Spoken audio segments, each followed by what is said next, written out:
Halo semuanya, kita bertemu kembali di pembahasan fitoterapi terkait dengan analgesik dan antipiretik ya.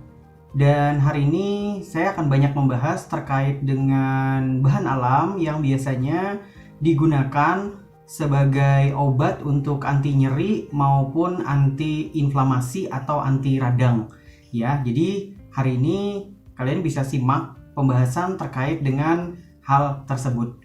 Ya, kita langsung masuk ke pembahasan pertama. Kita akan bahas dulu apakah itu yang dimaksud dengan nyeri. Ya, biasanya kita kalau misalnya banyak beraktivitas atau kita sedang terkena panas atau kita juga terkena benda-benda tajam, itu biasanya kita akan mengalami perasaan nyeri. Ya, tetapi di sini memang nyeri ini bisa ditimbulkan oleh banyak hal ya.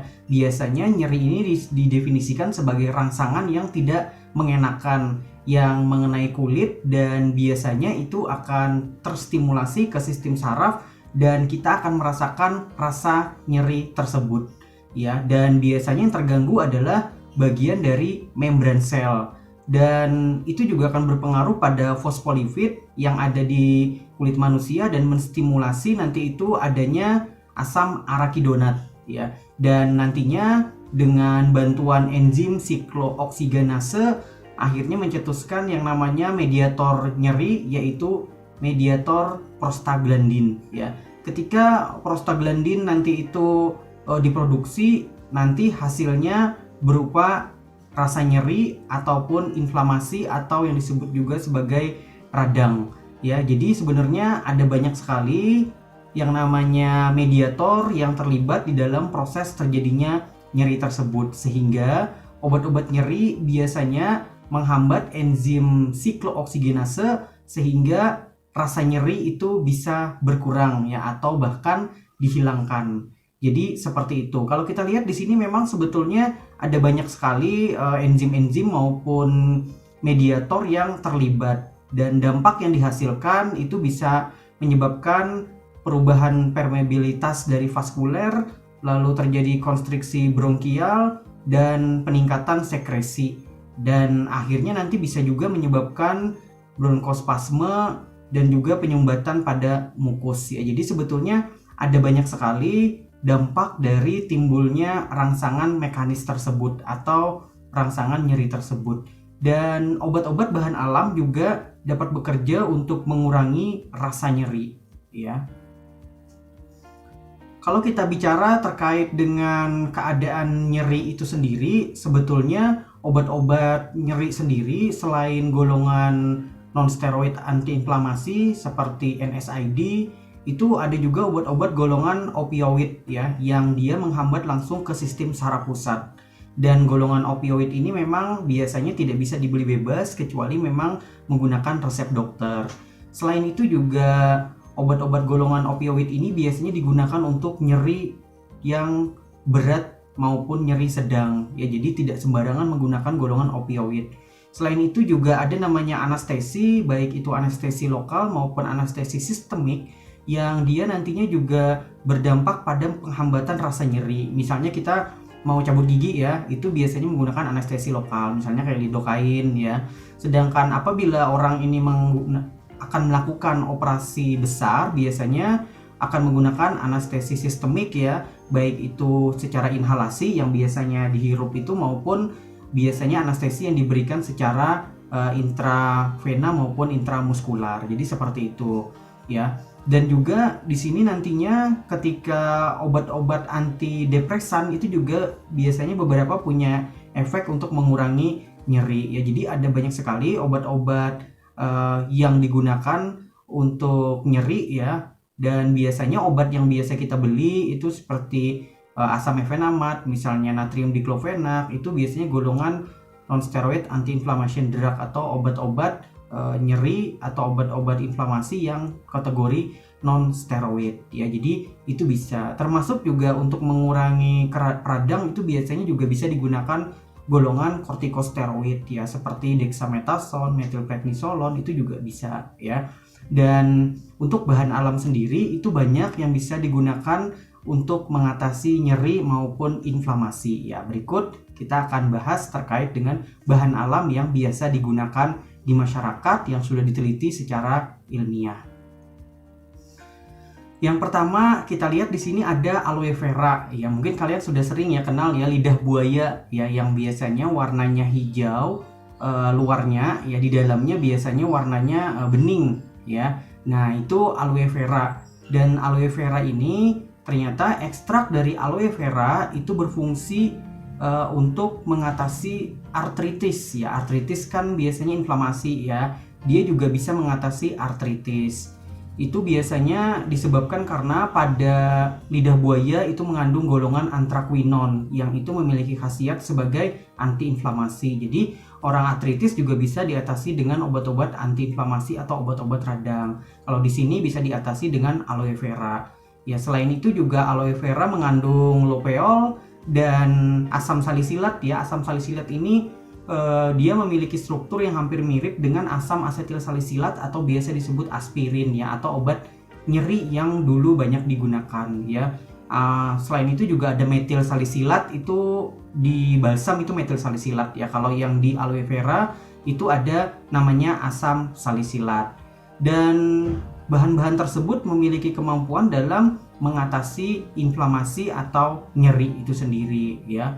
Dan juga biasanya aloe vera dia bekerja dengan cara menekan siklooksigenase 2 ya, atau COX-2 ya. Dan itu merupakan salah satu enzim yang biasanya bekerja untuk menyebabkan timbulnya rasa nyeri. Jadi ketika dihambat enzim tersebut, maka rasa nyeri bisa berkurang atau bahkan bisa dihentikan. Dan juga aloe vera ini terbukti secara in vivo di mana ekstrak etanol maupun ekstrak metanolnya ini dapat meningkatkan penghambatan rasa nyeri ya, dan itu juga berkaitan dengan penghambatan enzim bradikinase yang juga bertanggung jawab terhadap rasa nyeri tersebut ya. Jadi di sini kita lihat ada namanya struktur lopeol ya, ada anthraquinone ya, golongan anthraquinone, dan juga ada golongan asam salisilat ya, seperti itu. Jadi aloe vera ini bisa digunakan. Aloe vera juga biasa dipakai pada luka terbuka ya, yang biasanya pasien-pasien yang nyeri gangren ya, atau nyeri pada keadaan diabetes mellitus, itu kan ada luka ya di kaki atau di tangan. Nah, itu biasanya juga bisa diolesi dengan aloe vera atau lidah buaya. Jadi seperti itu. Jadi banyak ya manfaatnya ya lidah buaya ini. Selain itu juga untuk nyeri sendiri itu bisa diatasi dengan menggunakan karika papaya ya, atau biasa disebut sebagai pepaya. Ini juga bisa digunakan. Tetapi memang pada pepaya ini, kalau di pertemuan atau pembahasan sebelumnya kita ada membahas terkait dengan biji pepaya untuk kontrasepsi, tetapi di sini yang digunakan biasanya adalah daun pepaya tersebut. Bisa juga digunakan kadang-kadang itu adalah getah dari pepaya tersebut ya, karena pada getah itu biasanya mengandung papain ya, atau enzim papain yang dia itu memiliki bermacam-macam khasiat, termasuk salah satunya sebagai anti-inflamasi, termasuk juga anti nyeri. Jadi komponen tersebut ya, ada papain, ada juga siomopapain, termasuk juga di dalamnya ada golongan flavonoid, itu juga bisa berkhasiat sebagai anti nyeri ya, terutama pada daun pepaya maupun pada getah pepaya. Dan ekstrak dari daun pepaya ini mengandung flavonoid yang diketahui memiliki kemampuan dalam menghambat suatu nyeri ya. Dan flavonoid tersebut mampu menghambat siklooksigenase yang nantinya itu akan menyebabkan rilisnya prostaglandin ya. Jadi ketika siklooksigenase bisa dihambat, maka prostaglandin yang menjadi mediator inflamasi itu juga bisa dihambat. Jadi nyeri juga dapat dihambat. Jadi ada banyak sekali penelitian yang membuktikan kemampuan dari ekstrak daun pepaya dalam mengatasi inflamasi atau nyeri. Ya, oh ya, kalau misalnya nyeri itu biasanya jadi salah satu parameter dari inflamasi ya. Jadi kadang-kadang nyeri ini bisa bergabung dengan inflamasi, dia bisa juga terpisah ya sebagai nyeri sendiri ya. Tetapi banyak kan memang dibahas dia tergabung di dalam suatu keadaan inflamasi atau keadaan radang ya, seperti itu. Juga tanaman atau buah noni ya, kalau kalian misalnya pernah dengar ya buah noni ya, atau Morinda citrofolia ya, atau biasa disebut juga sebagai mengkudu. Ya, jadi ternyata yang terkandung di dalam mengkudu ini memiliki kemampuan sebagai analgesik ya, seperti proseronin dan seronin ya, itu terkandung di dalam buah mengkudu dan dia memiliki kemampuan sebagai anti nyeri. Selain itu juga ekstrak dari buah mengkudu ini mampu menghambat histamin. Histamin juga bagian dari mediator inflamasi, termasuk juga dia mampu menghambat prostaglandin ya, sehingga mencegah terjadinya rasa nyeri.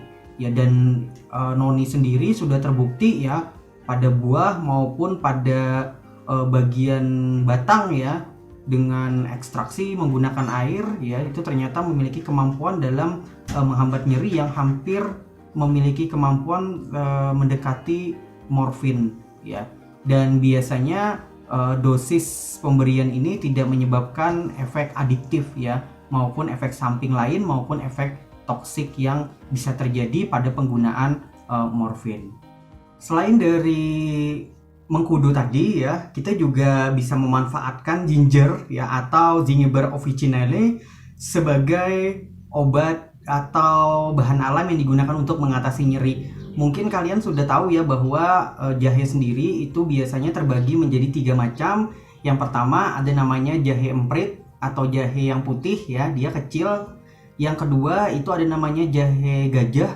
Jahe gajah ini besar ya ukurannya, besar ya ukurannya, warnanya juga sama putih. Yang satu adalah jahe merah. Jahe merah ini warnanya tidak merah tetapi putih ke merah-merahan, ada merah sedikit biasanya di bagian rimpangnya tersebut. Jadi pada jahe ini yang dipakai adalah rimpangnya, dan kita harus lihat bahwa ada 3 jenis jahe tersebut. Yang paling bagus yang mana? Yang paling bagus pastinya adalah jahe merah ya. Seperti yang kita dengar biasanya ya, jahe mampu mengusir virus ya dari tubuh ya. Jadi seperti itu.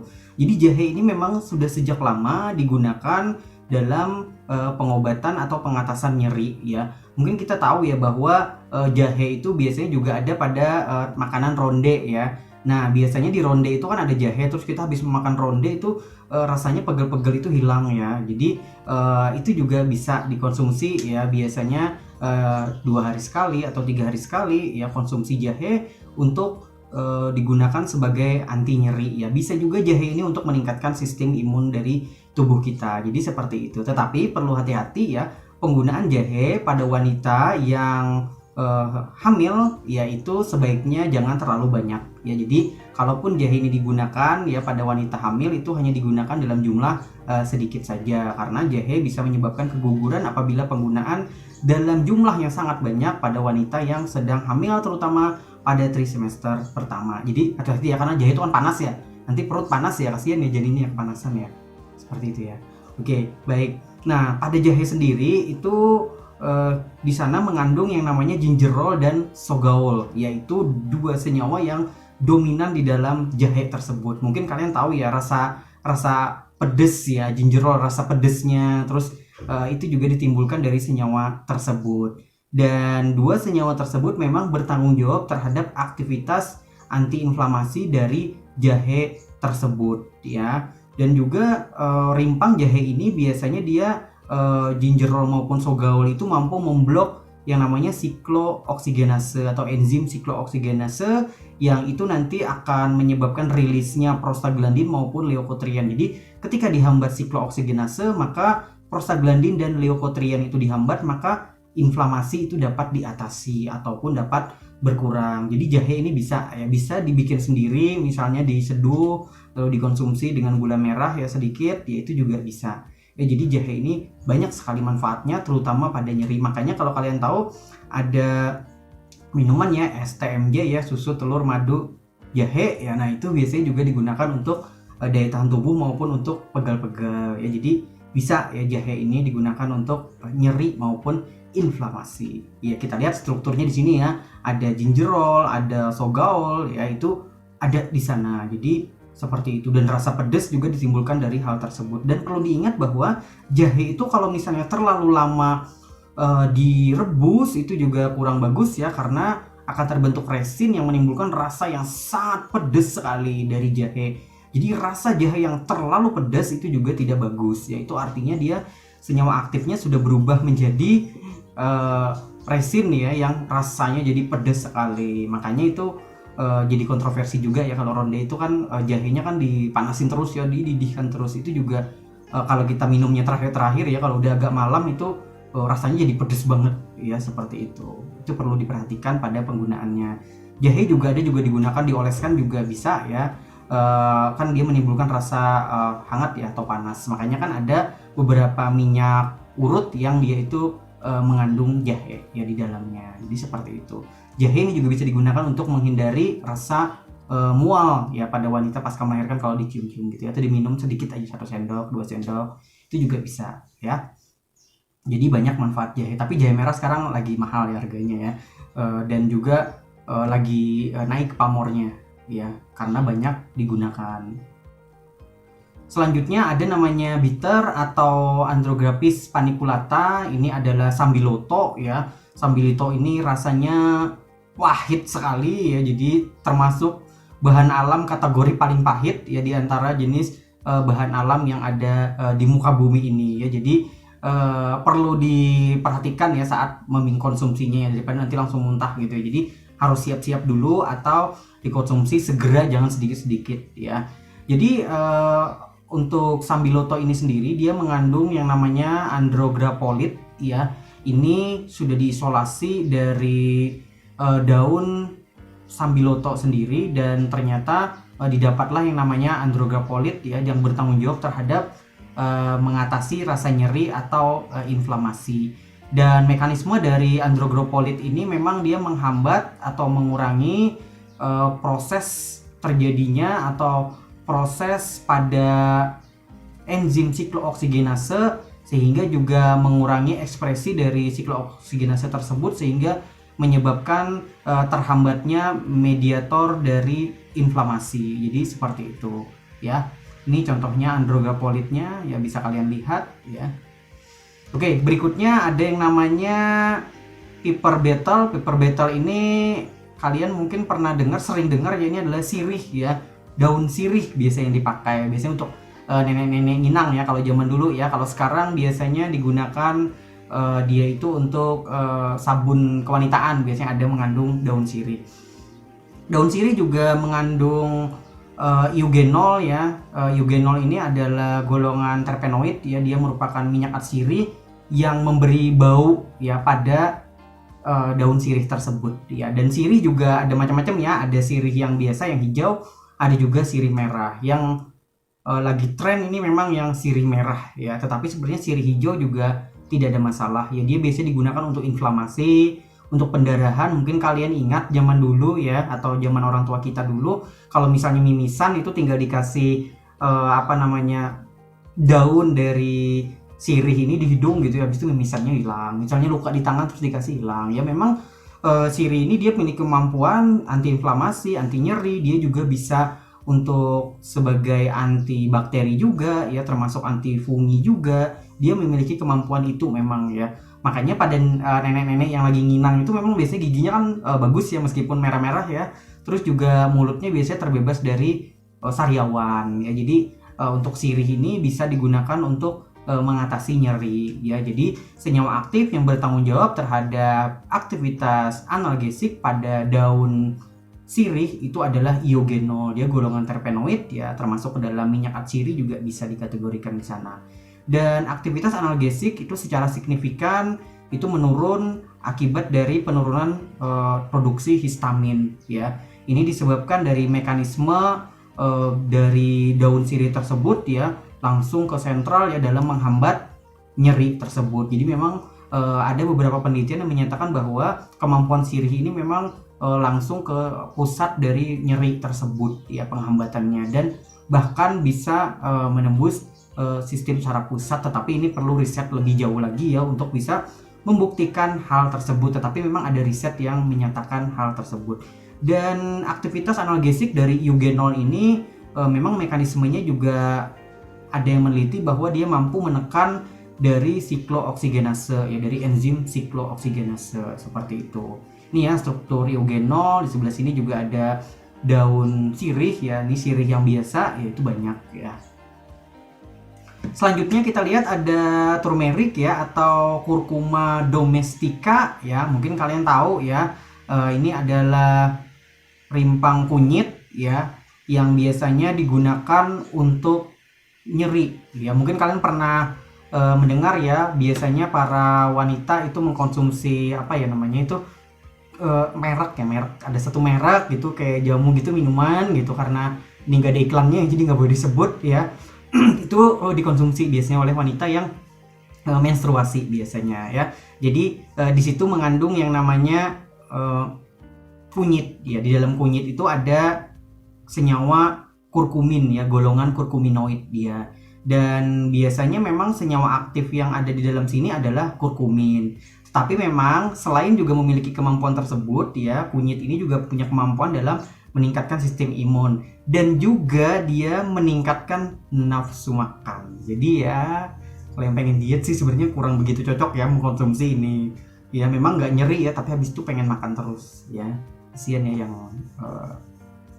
gemuk ya. Jadi ini bisa dipakai ya untuk kalian yang tidak oversize ya begitu.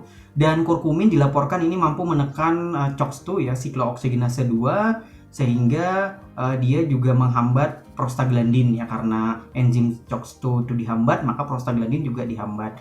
Dan ini biasanya kurkumin ini mampu mengurangi nyeri dengan kemampuan yang mendekati atau hampir serupa dengan golongan NSAID ya, non steroid anti inflammation drug ya, atau seperti asam mefenamat, natrium diklofenak ya. Jadi biasanya bibit jamu kan ada jualan ya, kunyit gitu, kasih kunyit. Wah, itu biar tidak nyeri. Jadi misalnya wanita nih lagi nyeri menstruasi ya, bisa pakai jahe terus kunyit ya, terus juga ditambahkan juga tadi ya jahe, kunyit. Terus satu lagi bisa ditambahkan sirih, daun sirih, kan ada bibit jamu jual itu ya. Oh langsung minum tuh rasa nyerinya itu berkurang ya, diminum 3 kali sehari ya.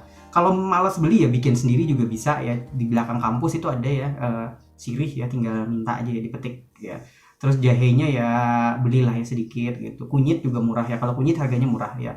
Terakhir itu harganya masih 15.000 sekilo ya. Kalau jahe harganya ada 40 sampai 60 ya, terutama untuk yang jahe merah ya. Seperti itu tuh beda-beda tergantung pasarnya di mana ya. Oke, selain itu juga daun dari kunyit ini juga ternyata memiliki kemampuan dalam mengatasi artritis reumatoid atau rheumatoid arthritis atau juga kanker ya. Jadi sebenarnya tidak banyak ya diketahui bahwa ternyata daun dari kunyit juga memiliki kemampuan yang bagus ya, meskipun rimpangnya yang banyak digunakan oleh manusia ya untuk mengatasi nyeri inflamasi, terutama ini biasanya pada wanita yang menstruasi, nyeri menstruasi ya, seperti itu.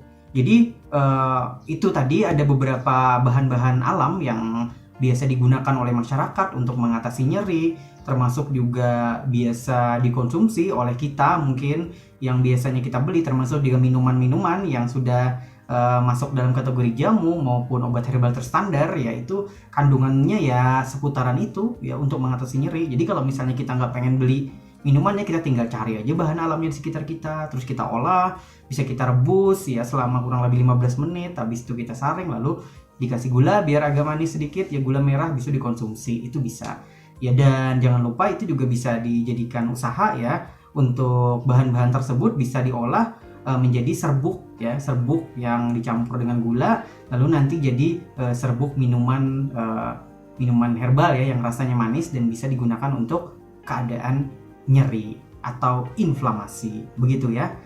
Semoga ilmu hari ini bermanfaat untuk kita semua, dan jangan lupa referensi terus dibaca terus karena ilmu terus berkembang setiap waktu, dan semoga kita bisa memanfaatkan bahan alam secara bijak dan kita bisa terus mengembangkan ilmu pengetahuan terkait dengan bahan alam dan bermanfaat untuk orang lain maupun orang di sekitar kita. Sampai ketemu di lain kesempatan. Sampai jumpa.